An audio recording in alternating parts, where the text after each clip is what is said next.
Hi there everyone, my name is Zach and welcome to my channel. Amongst other things, I'm a reenactor and a jouster, and today I want to talk to you about the difference between reenactment and living history.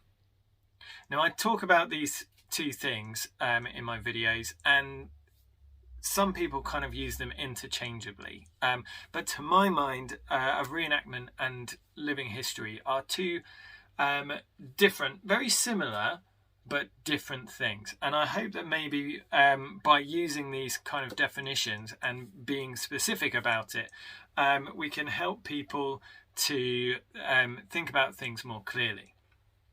So one comment that I've had on a recent video was that reenactment, you should always try and be as authentic as possible in reenactment. Okay, now certainly this was my opinion a while ago, and I generally came away from most events just kind of feeling a little bit sad, especially when the photos started coming out, because I would be doing my best to be as authentic as possible all the way through, and then especially in the big events, you know, the battle reenactments, I'd just be looking at things and going, that's wrong, that's wrong, that's wrong.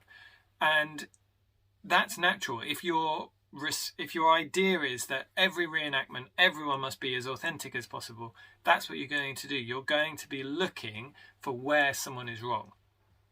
Even in small events, this can be a big thing. I still remember I was walking around a small event, and I walked up to someone, and I was having a drink, and they the first thing, before they'd even said hello, this is a different reenactor, they didn't know me at all, they just said, that tankard's a couple of hundred years out of date, isn't it? And it's just like, it's such a divisive thing. Immediately my head just like clocked his entire outfit, and I thought, right, that's wrong, that's wrong, that's wrong. Immediately he was on the aggressive, I was on the aggressive, and that all comes from this whole idea that everything must be fully authentic all the time. Now, this isn't to say that we shouldn't strive for authenticity, but I feel that we should put very clear expectations on what an event is. So my differentiation between reenactment and living history is my attempt to do just that. You see, a reenactment, to my mind, something maybe like a big battle or something like that, is a historical event that aims to give a show to the public. And not everything in that show is going to be completely authentic.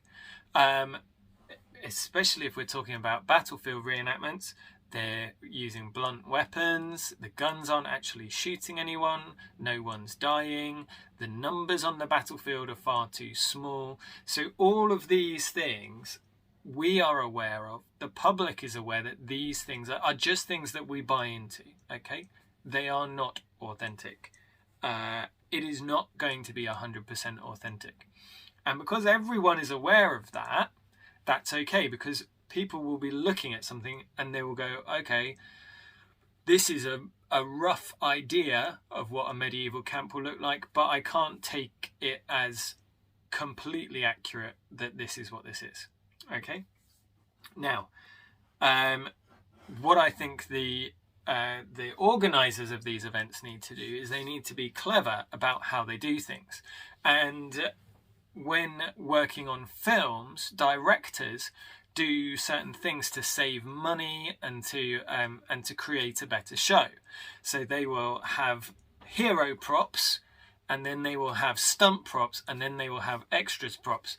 And in many cases, these are deteriorating in quality the further they go away from the camera. Okay, so if you are organizing a reenactment event and you are creating a battlefield, deploying your troops and your your various groups in specific places can be really helpful. It can bring more people to your event.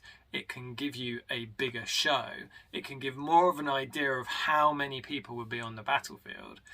And if you deploy them correctly, then the most authentic representations will be closest to the viewing public, and your hero props, as you will.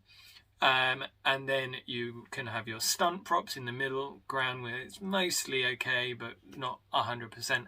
And then the beer and bash guys, the guys at the other end of the battlefield, who have a rough idea of what the battle is about, but really are just there to have a good time with their mates. And in this kind of way of being intentional about it and being critical about how you do these things, you can actually create a better event. And you can do the same thing when you're working out living history encampments. Okay, so you can say you know, you can camp in this field. This field is the living history field. This field is where everything needs to be 100% authentic. Okay, this field over here is your opportunity to go and sit in a field and chat with your mates, and the public aren't really going to be coming this way, so don't worry about being authentic. Okay, so that's down to the event organizer to try and do that, and many event organizers are doing this now. They're being very intentional about it, and they're being very careful to make sure that their reenactment of a battle is being displayed in the best way possible.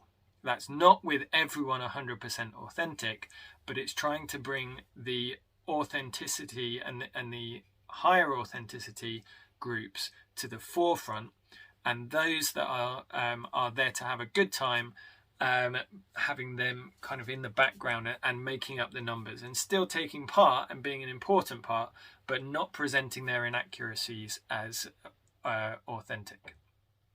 Okay, so that is what I would term as reenactment. Then I've got a different idea in my head, which is living history. Okay, now these events tend to need to be an awful lot smaller. Really, this is kind of going to be people with a like mind getting together to create something that is very, very specific. Now, this could be for the public, but in many ways, these things tend to work better without an audience, actually, because simply the presence of an audience can take away from the effect of a living history event. A living history event is where everyone tries to be as authentic as possible, and very often this can go into the nighttime as well, you know, staying in kit through the night and making sure that you're in kit kind of all the way down. Every part of your kit is completely authentic. Now, obviously you can't get complete 100% authenticity ever. Okay, I'm not saying that, but what I'm saying is a living history event is one where the everyone needs to buy into the idea that authenticity is the main goal, and a reenactment event is where people are buying in to the idea that putting on a good show is the main goal. Okay, so there's two very different things, and if you're aware of that, okay, and if everyone going to the event is aware of that, then actually that helps an awful lot. Okay, it means that people aren't turning up to a big battle and getting disappointed because someone in the background is wearing a bassinet. Okay, it means that people going to a living history event know that the standard is high, and that they need to really you know, do their absolute best. Pull out all the stops, and if someone pulls them up on something, that's their own lookout, because they signed up for the 100% authenticity, you know, the very best of things. So yeah, that is those are my two definitions: living history and reenactment. Okay, I don't know, is this something that you guys have come across at all? Do you think this is helpful? Do you think that maybe I'm kind of thinking about this too much. That's something that I'm often accused of. Do let me know in the comments down below. Do please like, share and subscribe. It's been so encouraging to have so many of you leaving comments and likes and all of that. It's really, really great. Thank you so much for that. Thank you for helping the channel grow, and I will see you in my next video. Bye bye.